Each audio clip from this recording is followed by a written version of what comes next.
मैं गरिमा जायसवाल आप सबका स्वागत करती हूँ। परमेश्वर की बेटी होने के नाते आप सबको आशीष देती हूँ। परमेश्वर आपके जीवन में बहुत सारी आशीष और आपकी लाइफ में मिरेकल करे। पवित्र आत्मा आपके जीवन में बहुत सारी ब्लेसिंग दे। आज का हमारा वचन है उत्पत्ति 1 अध्याय 3। उजियाला हो, परमेश्वर की शक्ति और प्रकाश का रहस्य। आज हम एक ऐसे वाक्य पर विचार करेंगे जिससे संपूर्ण सृष्टि की दिशा तय की। तब परमेश्वर ने कहा उजियाला हो, और उजियाला हो गया। यह वाक्य बाइबल की उत्पत्ति की पुस्तक जेनेसिस में आता है और यह सिर्फ एक वाक्य नहीं बल्कि यह पूरे ब्रह्मांड की रचना की शुरुआत है। पहला पाठ, सृष्टि की शुरुआत। जब सृष्टि की कोई रूपरेखा नहीं थी, जब सब कुछ अंधकार में डूबा था, तब परमेश्वर ने सबसे पहले उजियाला को उत्पन्न किया।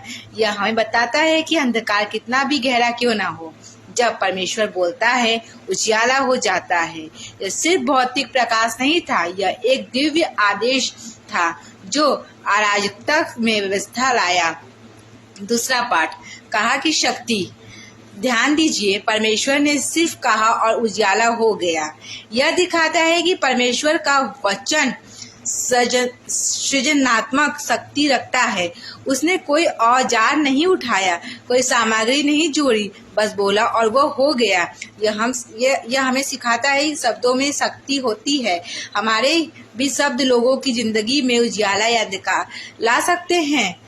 तीसरा पाठ, उजियाला का आध्यात्मिक अर्थ। यह उजियाला केवल सूरज की रोशनी नहीं था, यह परमेश्वर की उपस्थिति का प्रतीक था। सत्य, प्रेम, पवित्रता और जीवन का प्रकाश। यूहन्ना 1:5 में लिखा है, उजियाला अंधकार में चमकता है और अंधकार उसे ना संभाल सकता। इसका अर्थ है कि जब परमेश्वर का प्रकाश आता है तो कोई भी अंधकार, चाहे वो दुख हो, पाप हो या निराशा, टिक नहीं सकता। चौथा पाठ, व्यक्तिगत जीवन में उजियाला हो। अब यह सवाल है, क्या हम अपने जीवन में परमेश्वर का उजियाला देख रहे हैं?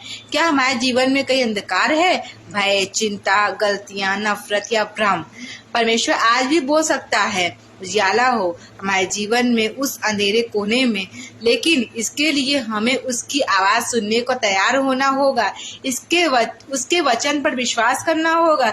जब हम परमेश्वर की ओर मुड़ते हैं, प्रार्थना करते हैं और अपने जीवन को उसकी रोशनी में लाते हैं, तब अंदर से भी उजियाला होता है। समाप्त। प्रेरणा और अनुयायी। मित्रों, यह वाक्य हमें याद दिलाता है कि अंधकार की कोई स्थायी सत्ता नहीं है। परमेश्वर जब बोलता है तो रोशनी आ जाती है। हम सभी के जीवन में ऐसा कोई क्षण आता है जब हम सोचते हैं सब खत्म हो गया, लेकिन उसी क्षण परमेश्वर कहता है उजियाला हो, और जब वो कहता है तो उजियाला जरूर होता है। आइए हम भी अपने जीवन में यह प्रार्थना करें, ईश्वर मेरे अंदर के अंधकार को उजियाला से भर दे, तेरे वचन की रोशनी से मुझे नया जीवन दे। आप सबका धन्यवाद कि आपने इस आध्यात्मिक यात्रा के साथ दिया।